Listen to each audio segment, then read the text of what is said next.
What is happening, everybody? Mattmade here, and I had gotten a key from a developer for a game called Hanako, Honor and Blade, and I want to give my thoughts and first impressions on the game. Hanako, Honor and Blade is a multiplayer action game set in feudal Japan. It is being developed by Plus Impact Games and is currently in early access. Hanako, Honor and Blade is a really interesting title. When you log into the game, you can either select a quick match, which will put you right into the action of a server, or you can choose which server you would like to join by going to the play tab. Then you must choose which side you want to be on, the Hanako or the Yamai. And I know I'm butchering those names probably. This is pretty much red or green. It's just choosing a side. And after you choose your side, you can then select from 4 different classes. There's the swordsman, the pike user, the assassin, and the archer. Each of these is very different and pretty much take the classes of like the main attacker, the tank, again the assassin, and the archer for ranged attacks. Each class offers a variety of moves and special attacks that'll give you many ways to go about winning said match. As of yet, I haven't noticed any team composition or strategies that can give the upper hand. However, working with your team is important when trying to capture a point or bring a scroll back to base. The scroll mode really feels more like capture the flag. It's the most capture the flag thing in the game. At first glance, the cel-shaded art style gives me a strong resemblance to a game like Okami. I personally love this type of art style, and you can do very stylized and interesting things with it. For a game that's being developed by a small studio, I feel the presentation of it is really good. The characters are fairly detailed, and while some of the faces and movements are generic, the overall presentation is nice. As for the scenery in the background, it is pretty detailed. Buildings and areas are fairly simple and large, meaning so that groups of people can fight and dodge around in them. However, they are pretty vibrant and each area is pretty unique. As an early access game, there are some unpolished aspects to it.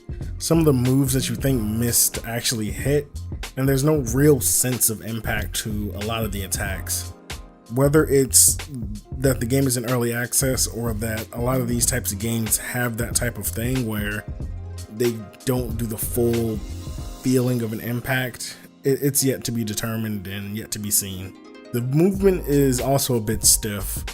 While I was playing the assassin, there were times I wanted to try and grapple up to a building or a ledge, and it would be stiff and kind of difficult to do. Also, when trying to pull in an enemy, I found targeting them pretty hard as well. The characters move quite quickly, so many of your attacks will whiff, and when you're throwing a chain trying to pull them in, they can just dodge to the side easily. You both are really dancing around each other, trying to hit each other and get a kill. The character models could also use a bit of polish. They can come off as being a bit generic, and at times there's some clipping through objects and themselves. As for the modes, for what I've played, there are at least 4. There's the capture a point mode, in which you must capture 3 points or 2 points, and once one is successfully captured, you move on to the next and then the next, and you have to do this within a certain amount of time. There's another mode that seemed to be a death battle, where the team that had the most kills won. This was both the simplest and most fun to me, so I could run around, be stupid, group up on people, do things like that. Running around as a team and picking off stragglers or those off on their own was really enjoyable. The next mode that I had a chance to really play and get into was the Donyell mode.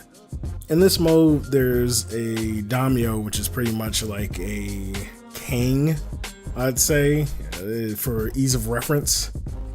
And whoever's the daimyo has to stay alive and be kept alive. The team must work together to keep attackers away for a specific period of time. This mode was the most boring to me, since as the daimyo, your job is to stay alive, and if your team is good, you won't even see any enemies. Or if you see an enemy, you just run away to stay alive, making it pretty desolate and pretty boring. The last mode I had played was where you needed to collect 3 scrolls and get them back to base, and the team who collected 3 scrolls first won the match. This mode was really fun as it promoted teamwork so that you can get the scroll back to your base and get there safely and not get ganged up on. or if you're trying to track down the person with the scroll, you gang up on them and kill them off fairly quickly. The game that I can best reference with this would be For Honor. The era it's set in, the type of combat, even the teamwork aspect is similar to For Honor, but it has its own uniqueness and specifics that you have to get used to. Overall, Hanako, Honor, and Blade is a solid game for the price and for being early access. There are things that they definitely need to work on, however it could be a fun and interesting game upon its official release. If you're into games like For Honor and like the cel-shaded art style, then it's definitely worth a try. Bring a few friends and jump right into the fray. With that being said, let me know in the comment section down below what you guys think about Hanako. Does it seem interesting? Do you feel it's just a cheap knockoff of For Honor? What are your thoughts on the game? And don't forget, if you like weekly reviews and daily Let's Plays, consider striking that subscribe button. This is Mattmade, and I will see you guys next time.